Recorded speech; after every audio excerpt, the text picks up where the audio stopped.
ఈరోజు పోలీసు బట్టలు వేసుకున్నటువంటి విశ్వజిత్ కాంపాటియాతో పాటు ఇవి మిగతా వాళ్ళు ఎవరుతున్నారో ఒక మానవ మృగాలుగా తయారై ఒకరిని చంపినటువంటి ఘటన కూడా వీళ్ళలో ఉన్నది. సో దీనిపైన మళ్ళా విశ్వజిత్ కాంపాటియాను కాపాడడానికి ఈ రాష్ట్ర ప్రభుత్వమే ఈరోజు పెద్ద ఎత్తున ఆయనకు లేఖను పెడతా ఉన్నది. ఎందుకు పెట్టాలి? అంత టార్చర్ పెట్టినటువంటి విశ్వజిత్ కాంపాటియాను శిక్షించాల్సింది పోయి ఈ రాష్ట్ర ప్రభుత్వం కాపాడుతున్నది. సరే కేసీఆర్ కాపాడంటే వాళ్ళ హయాంలో జరిగింది కాబట్టి కాపాడి అనుకుందాం. ఎందుకు రేవంత్ రెడ్డి విశ్వజిత్ కాంపాటియాను సంతోష్ రావును మిగతా వాళ్ళు ఎందుకు కాపాడుతున్నట్టు? మీకేం ముడుపులు ముట్టాయని మేము బజాబ్తా అడుగుతున్నాం.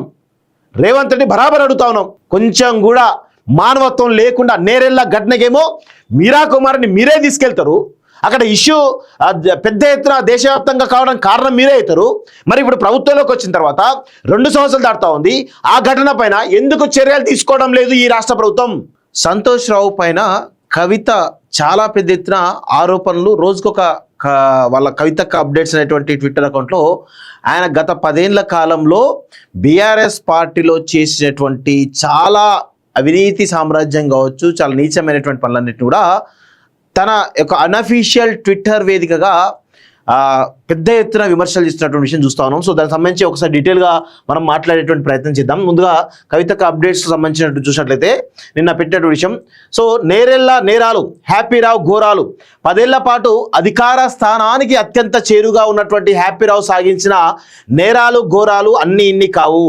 నేరెళ్లలో దళితులపై హ్యాపీరావు అండ్ కో సాగించిన అరాచక హత్యాకాండను జాతీయ ఎస్సీ కమిషన్ తన నివేదికలో కళ్ళకు కట్టినట్టు వివరించింది. సిరిసిల్ల జిల్లా చీర్లవంచ కోదురుపాక ప్రాంతాల నుంచి నిత్యం వందలాది లారీలు టిప్పర్ల ద్వారా హ్యాపీరావు పెద్ద ఎత్తున ఇసుకను కొల్లగొట్టాడు. సో ఈ లారీలు టిప్పర్ల వల్ల జరిగినటువంటి 42 ప్రమాదాల్లో మొత్తం 4 చనిపోయారు. ముఖ్యంగా 2017 జూలై 2న నేరేళ్లకు చెందిన ఎరుకల భూమయ్య అనేటువంటి వ్యక్తిని ఇసుక లారీ ఢీకొట్టడంతో అక్కడికక్కడే మృతి చెందాడు. దీంతో తీవ్ర ఆగ్రహానికి గురైనటువంటి స్థానికులు 5 ఇసుక లారీలను తగలబెట్టారు. సో నేరెళ్ల సంఘటన ఏదైతుందో దేశాన్నే కుదిపేసింది. జాతీయ ఎస్సీ కమిషన్తో పాటు ఆనాడు తెలంగాణ రాష్ట్ర సాధనలో బిల్లు పాస్ అవుతున్న క్రమంలో అక్కడ స్పీకర్గా ఉన్నటువంటి మీరా కుమారి కూడా ఆమె కూడా నేరెళ్లకు వచ్చి ఆ యొక్క బాధితులను పరామర్శించిన సందర్భాలు ఉన్నాయి. సో చాలా పెద్ద ఎత్తున అక్కడ ఉన్నటువంటి ఎవరైతే ఎస్పీ సిరిసిల్ల ఎస్పీ కాంపాటియా విశ్వజిత్ కాంపాటియా అనేటువంటి ఒక దుర్మార్గుడు నరరూప రాక్షసుడు ఎవరైతే ఉన్నారో ఆయన ప్లస్ ఎస్ఐ రవీందర్ ఈ ఇద్దరు కలిసి దళితుల పైన సంతోష్ రావు మరియు కేటీఆర్ డైరెక్షన్లో చేసినటువంటి అరాచకం ఏదైతుందో ఆ 3rd డిగ్రీ చేసినటువంటి వాళ్ళపైన కావచ్చు దానికి గల కారణాలు ఏంటి అనేటువంటి కోణంలో ఈరోజు ఆమె చాలా క్లియర్గా ఆ స్టోరీ పెట్టడం జరిగింది. సో 2017 జూలై 2న నేరెళ్లకు చెందిన ఎరకల భూమయ్య అనేటువంటి వ్యక్తిని ఇసుక లారీ ఢీకొట్టడంతో అక్కడికక్కడే మృతి చెందాడు. దీంతో తీవ్ర ఆగ్రహానికి గురైనటువంటి స్థానికులు 5 ఇసుక లారీలను తగలబెట్టారు. లారీలను తగలబెట్టారనే కోపంతో పోలీసుల చేత 8 మందిని అర్ధరాత్రి అరెస్ట్ చేయించి చిత్రహింసలకు గురి చేశారు. ఈ ఘటనలో పోలీసుల చిత్రహింసలు తట్టుకోలేక వెంకటేష్ అనే వ్యక్తి మృతి చెందాడు. సో ఈ వ్యవహారంలో స్వామి భక్తి ప్రదర్శించినటువంటి ఎస్పీని బదిలీ పేరుతో హైదరాబాద్లో ఉన్నత స్థానానికి పంపించారు. అరెస్ట్ చేసినటువంటి పోలీసులు రిమాండ్కు తరలించారు. అరెస్ట్ చేసిన వారిని పోలీసులు రిమాండ్కు తరలించారు. కరీంనగర్ జైలర్ నిందితులపై గాయాలు చూసి జైల్లోకి తీసుకునేందుకు నిరాకరించారు. పోలీసులు బాధితులకు పెయిన్ కిల్లర్స్ ఇచ్చి వారంతా ఆరోగ్యంగానే ఉన్నారని డాక్టర్ సర్టిఫికేట్ ఇప్పించి జూలై 10న జైలుకు పంపించారు.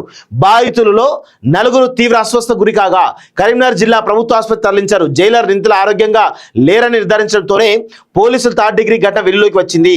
నేరెళ్ల ఘటనపై జాతీయ ఎస్సీ ఎస్టీ కమిషన్కు పోలీసుల చేత తప్పుడు సమాచారం ఇప్పించాడు హ్యాపీరావు.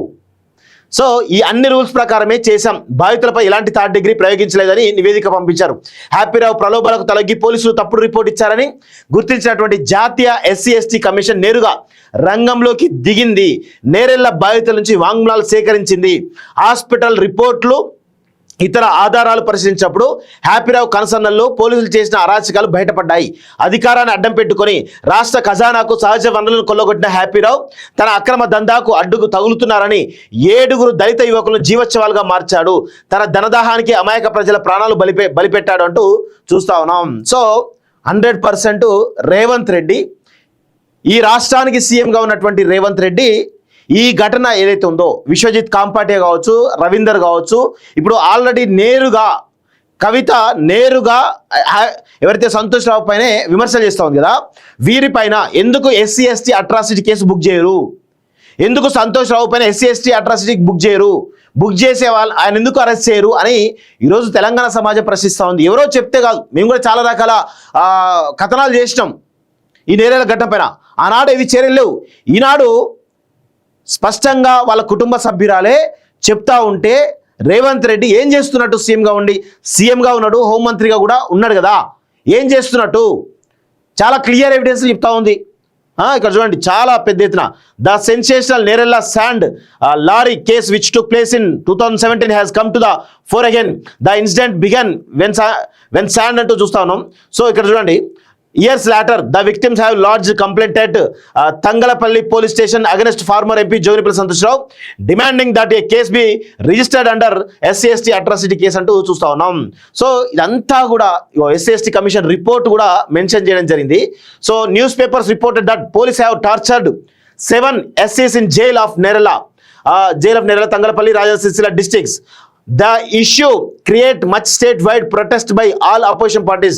State Office Hyderabad immediately obtained a report from collector and district magistrate and superintendent of police. In report, district administrator denied police torture. అంటే పోలీస్ టార్చర్ డినై చేసినట్టు కూడా అధికార యంత్రాంగం రిపోర్ట్ ఇచ్చిందని చెప్పేసి కూడా చెప్పడం జరిగింది. So Honorable Member Sri K. Ramulu visited the spot on 26/07/2017 and held a public hearing. After that, DO letter was addressed by Honorable Member of Chief Secretary of State Government, which is under 8 persons have been virtually tortured by police, out of which 3 are SCs and remaining 5 are BCs. This incident happened on 4/7/2017 but recorded arrest on 7/7/2017. Sri K. Venkatesh of Baupeta, Kottapalli died in judicial custody on 3rd August 2017 due to police exercise అంటూ చూస్తూ ఉన్నాం.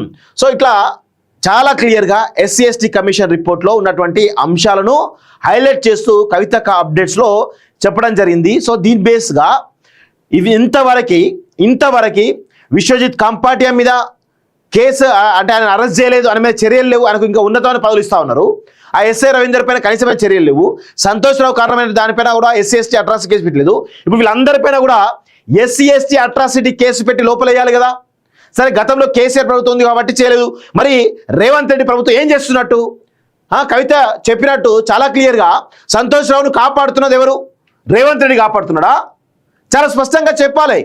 కవిత చెప్తున్నట్టు సంతోష్ రావును రేవంత్ రెడ్డి కాపాడుతున్నాడా? కాపాడలేదు అంటే సంతోష్ రావును arrest చేయాలి కదా. ఇటు ఈ అంశంలో సంతోష్ రావును ఏమన్నారు, టానిక్ స్కామ్లో ఏమన్నారు, అదేవిధంగా చాలా రకాల స్కామ్స్ ఉన్నాయి సంతోష్ రావు మీద. ఒక్కటంటే ఒక చర్యలు, ఒక్కటంటే ఒక ఎఫ్ఐఆర్ కూడా ఉండదు. అంటే సంతోష్ రావు తోటి రేవంత్ రెడ్డి కొలైడ్ అయ్యిండు అనేటువంటి అంశం కూడా తెర మీదకి వస్తూ ఉన్నది. So Commission notes with dismay that following incident of police excesses have been reported from Rajasthan, Sircilla districts అంటూ చూస్తున్నాం. The ordeal told by the victims are heart-rending. It was repeatedly complained to me that Superintendent of Police personally hit men and women ferociously on the ground that they resorted to violating law. Circle Inspector and Sub Inspector of Police with host of men assisted the Superintendent of Police in brutally torturing the detainees అంటూ కూడా చాలా క్లియర్గా ఇందులో SC/ST కమిషన్లో వాళ్ళు ఇచ్చిన రిపోర్ట్లో కూడా చాలా క్లియర్గా ఉండడం జరిగింది. ఈరోజు పోలీసు బట్టలు వేసుకున్నటువంటి విశ్వజిత్ కాంపాటియాతో పాటు ఇవి మిగతా వాళ్ళు ఎవరుతున్నారో ఒక మానవ మృగాలుగా తయారై ఒకరిని చంపినటువంటి ఘటన కూడా వీళ్ళలో ఉన్నది. సో దీనిపైన మళ్ళా విశ్వజిత్ కాంపాటియాను కాపాడడానికి ఈ రాష్ట్ర ప్రభుత్వమే ఈరోజు పెద్ద ఎత్తున ఆయనకు లేఖను పెడతా ఉన్నది. ఎందుకు పెట్టాలి? అంత టార్చర్ పెట్టేటువంటి విశ్వజిత్ కాంపాటియాను శిక్షించాల్సింది పోయి ఈ రాష్ట్ర ప్రభుత్వం కాపాడుతున్నది. సరే, కేసీఆర్ కాపాడంటే వాళ్ళ హయాంలో జరిగింది కాబట్టి కాపాడి అనుకుందాం. ఎందుకు రేవంత్ రెడ్డి విశ్వజిత్ కాంపాటియాను, సంతోష్ రావును మిగతా వాళ్ళు ఎందుకు కాపాడుతున్నట్టు? మీకేం ముడుపులు ముట్టాయని మేము బజాబ్తా అడుగుతున్నాం. రేవంత్ రెడ్డి బరాబర్ అడుగుతా ఉన్నాం. కొంచెం కూడా మానవత్వం లేకుండా నేరెళ్ళ ఘటనకేమో మీరా కుమార్ని మీరే తీసుకెళ్తారు. అక్కడ ఇష్యూ పెద్ద ఎత్తున దేశవ్యాప్తంగా కావడానికి కారణం మీరే అవుతారు. మరి ఇప్పుడు ప్రభుత్వంలోకి వచ్చిన తర్వాత 2 సంవత్సరాలు దాటుతా ఉంది. ఆ ఘటన పైన ఎందుకు చర్యలు తీసుకోవడం లేదు ఈ రాష్ట్ర ప్రభుత్వం? అక్కడ ఉన్నటువంటి కలెక్టర్ కూడా ఎవరైతే ఉన్నారో ఆ కలెక్టర్ 2 సంవత్సరాల నుంచి టీఆర్ఎస్ వాళ్ళు పెద్ద ఎత్తున టార్చర్ పెడుతున్నారు కదా, మరి దానికి కారణమైనటువంటి సంతోష్ రావును ఎందుకు మరి ఈ రిపోర్ట్ ఆధారంగా చర్యలు తీసుకోవాలి ఎందుకు అన్నాడు? సో చాలా స్పష్టంగా అందరూ కూడా కొలైడ్ అయిపోయినరు. అమాయకమైనటువంటి బీసీ ఎస్సీ ఎస్టీ ఆదివాసీల ముస్లింలందరినీ కూడా టార్చర్ చేస్తూ ఉన్నారు తప్ప, వాళ్ళని ఇబ్బంది పెట్టే ప్రయత్నం చేస్తున్నారు తప్ప, కనీసం రాజకీయ అవసరాల కోసమేమో వాళ్ళని వాడుకుంటారు, రాజకీయ అవసరాలు తీరిన తర్వాతనేమో ఈ విధంగా వదిలేస్తారు. ఎక్కడ ఉంది మీకు చిత్తశుద్ధి? చిత్తశుద్ధి ఉంటే 100% ఎవరో మేము చెప్తున్నది కాదు కదా, మేమంటే సరే కేసీఆర్ వ్యతిరేకం అని చెప్పేసి అనుకోవచ్చు. 100% కవిత గారు చెప్తున్నారు చాలా స్పష్టంగా. మరి ఎందుకు చర్యలు తీసుకోవట్లేదు రాష్ట్ర ప్రభుత్వం? ఆమె చెప్తున్నట్టు ఏమైనా కొలైడ్ అయినరా? సంతోష్ రావు వెనకాల రేవంత్ రెడ్డి, సంతోష్ రావును కాపాడుతున్న రేవంత్ రెడ్డా అనే అనుమానాలు చాలా బలంగా వినిపిస్తూ ఉన్నాయి.